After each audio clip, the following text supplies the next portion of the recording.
Hey hey hey, selamat datang lagi di channel ini. Channel yang memberikan informasi seputar anime.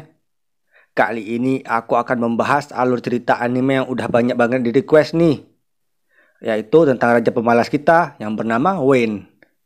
Oke, langsung aja kita mulai ya. 23 roti susu. Ini dia Tensai Oji no Akaji Koka Sensei Jutsu.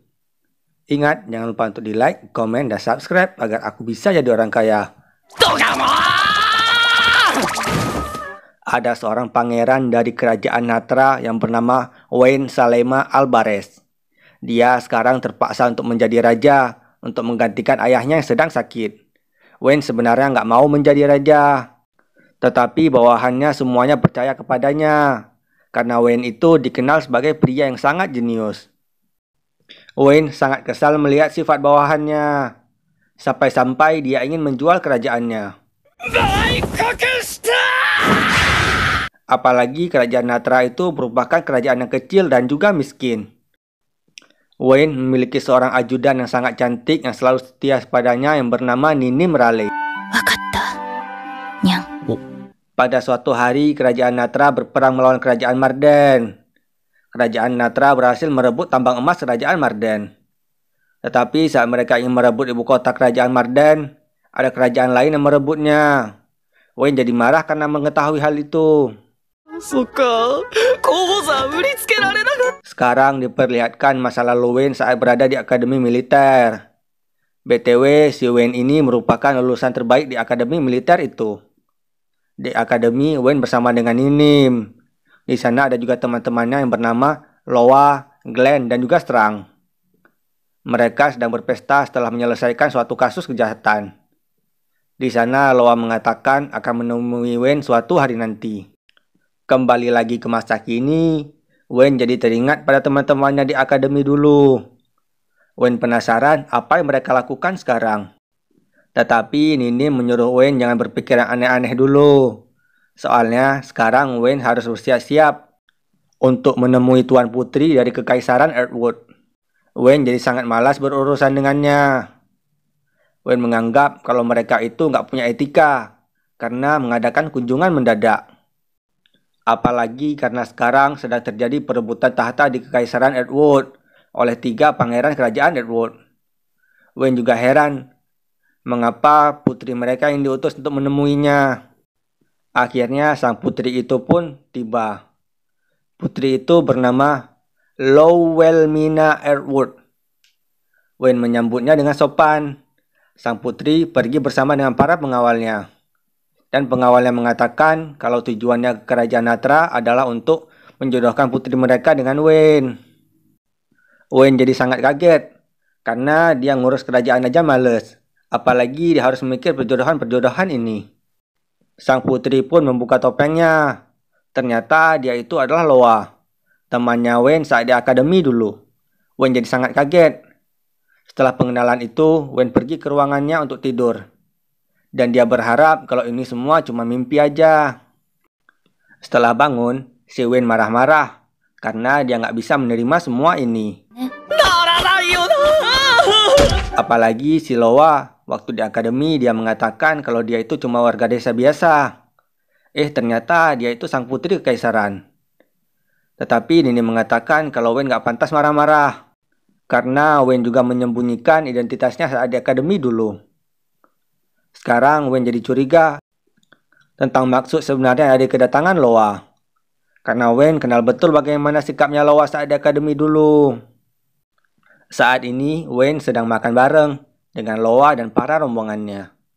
Wayne berbicara seolah-olah mereka itu belum begitu kenal. Wayne bertanya tentang maksud dari perjodohan ini. Padahal Wayne itu cuma pangeran dari sebuah kerajaan kecil. Mengapa sang putri kekaisaran mau berjodoh dengannya?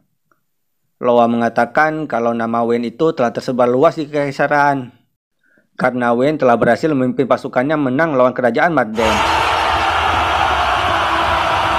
Karena itu wajar kalau setiap wanita tertarik dengan Wayne. Loa juga mengatakan kalau kakak-kakaknya melarangnya untuk kemari. Makanya dia pergi bersama dengan bawahan kakaknya. Wayne gak begitu langsung percaya dengan semua yang dikatakan Loa. Wayne mengatakan akan memberikan pakaian khas Natra ke Loa. Berpindah saat Putri Loa sedang di kamarnya, datanglah paket yang berisi pakaian dari Wen. Ternyata di dalam paket itu muncul Wen dan Ninim. Wen menyelinap agar dia bisa berbicara sesuatu yang gak formal dengannya. Loa sangat senang bisa bertemu kembali dengan mereka berdua. Apalagi Loa dan Ninim itu merupakan sahabat yang sangat dekat. Loa mengatakan kalau mereka gak banyak berubah. Tetapi Wen mengatakan kalau dia itu jadi tinggi dan tampan. Loa bertanya apa yang berubah darinya. Dan dengan entengnya, Wen menjawab bokongnya bertambah besar. Loa pun jadi marah. Kemudian datanglah Dubes Fishbrandel ke ruang mereka. Loa menyuruh Dubes untuk berjaga-jaga di depan pintu. Karena mereka akan berbicara yang lebih serius. Wen kesal dengan Loa yang menyembunyikan identitasnya di akademi dulu. Tetapi Loa juga mengetahui kalau Wen menyembunyikan identitasnya. Jadi mereka sekarang impas. Wen juga bertanya lebih serius mengenai tujuan Loa mengadakan penjodohan. Karena Wen tahu kalau Loa punya tujuan lain. Loa jadi kaget mendengar pertanyaan itu. Loa akhirnya mengatakan tujuan yang sebenarnya. Loa meminta Wen untuk merebut kekaisaran bersamanya. Wen jadi kaget mendengar itu. Wen juga mengatakan kalau kerajaannya akan hancur dalam sekejap jika diserang oleh pasukan kekaisaran. Loa mengatakan karena sekarang pangeran sedang merebut tahta, jadi dia memanfaatkan kesempatan untuk membuat dirinya menjadi raja. Wen mengatakan kalau dia nggak bisa terlalu ikut campur dengan masalah itu, karena dia sekarang adalah seorang raja. Setelah itu, Wen kembali bersama dengan Ninim. Wen mengatakan kalau perkataan Loa tadi hanyalah gertakan, dan Loa memiliki tujuan lain yang sebenarnya. Wen akan membongkar tujuan Loa yang sebenarnya. Kemudian ada seseorang yang bernama Nanaki memanggil Ninim. Sekarang Wen jadi sangat pusing dan kesal karena masalah di kerajaannya makin bertambah. Padahal dia cuma mau hidup dengan tenang. Berpindah ke tempatnya Ninim, dia sekarang sedang bersama adiknya Wen yang bernama Falania. Falania bercerita ke Nim kalau dia cemburu melihat kakaknya yang ingin menikah. Padahal Falania berharap kalau Wen akan menikah dengan Ninim. Ninim mengatakan kalau dia nggak bisa menikah dengan Wen karena perbedaan status keluarga mereka. Kali ini diperlihatkan Ninim sedang mandi bareng Loa dan Dubes Fishbrandel. Loa bercerita tentang kehidupannya di akademi dulu. Mereka sering berbuat onar bersama dengan teman-teman kelompoknya. Berpindah ke tempatnya Wen, dia sedang mengajarkan Falania. Wen bercerita tentang sebuah negeri yang bernama Angatal. Dulu Angatal merupakan kerajaan yang mandiri. Namun sekarang sudah dikuasai oleh Kekaisaran Edward. Ini semua disebabkan oleh pengkhianatan yang dilakukan oleh Raja Angatal. Bahkan Raja Angatal memiliki julukan penipu terbesar di benua. Setelah kerajaan Angatal hancur, dia mendapatkan jabatan yang tinggi di Kekaisaran. Tetapi dia sekarang telah tewas.